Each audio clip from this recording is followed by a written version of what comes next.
Welcome everybody to our last set of videos for the semester. We're moving into chapter 16, which deals with agency relationships in business. And so these next series of videos will discuss what is agency, why it's important, and certain elements you should look for in an agency relationship. I touched on some of the vocabulary during class, so like I said, you'll be seeing familiar terms hopefully as we move forward in this. So why is agency law important?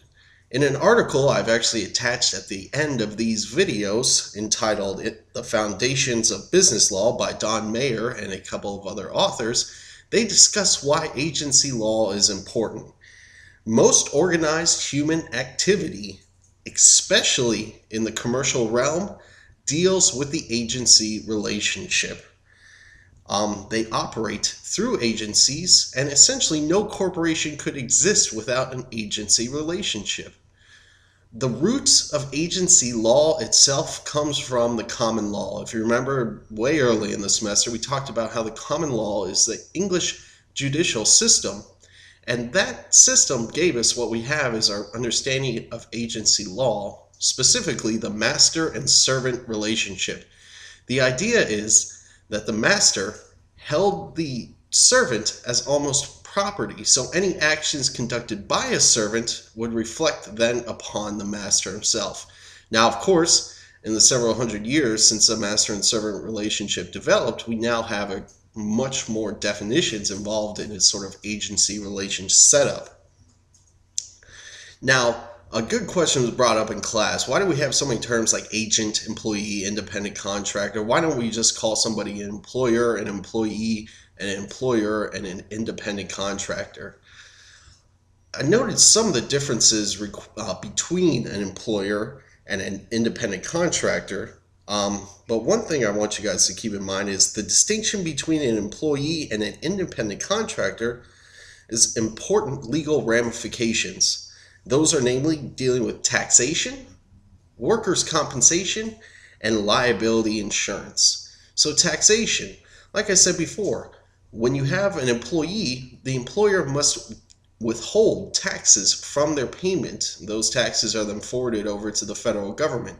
There's also a whole host of Medicare and Medicaid payments that are withheld when you have a regular employee-employer relationship. And the employer sometimes have to pay extra taxes to, for example, the state of Florida, when you have an employer and employee relationship. For taxation purposes for the independent contractor, the converse is true, where it's the independent contractor has to pay his own taxes to the federal government and Medicare and Medicaid. Workers' compensation. Workers' compensation is essentially an employer compensating an employee for an injury he or she suffers during their job. Now, usually, an employer doesn't have to cover workers' compensation for an independent contractor, but under most circumstances, an employer may have to cover workers' compensation fees for an employee. And the final one, and probably the most important that you'll usually run into beyond taxes, is liability insurance for the actions of your agent. The individual may be liable for certain, the principal or the employer may be liable for certain actions of an employee more often than he would for an independent contractor.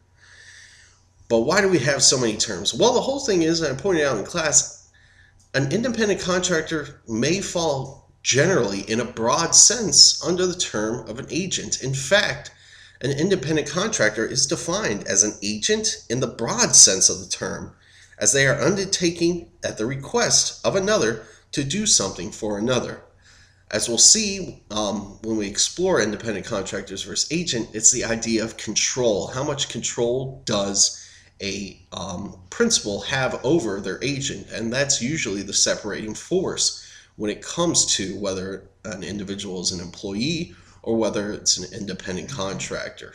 So those are definitely important things to keep in mind as we move forward. So we'll pause now, and then we'll go ahead and start moving into the various elements inside of the book in chapter 16, which begins on page 382.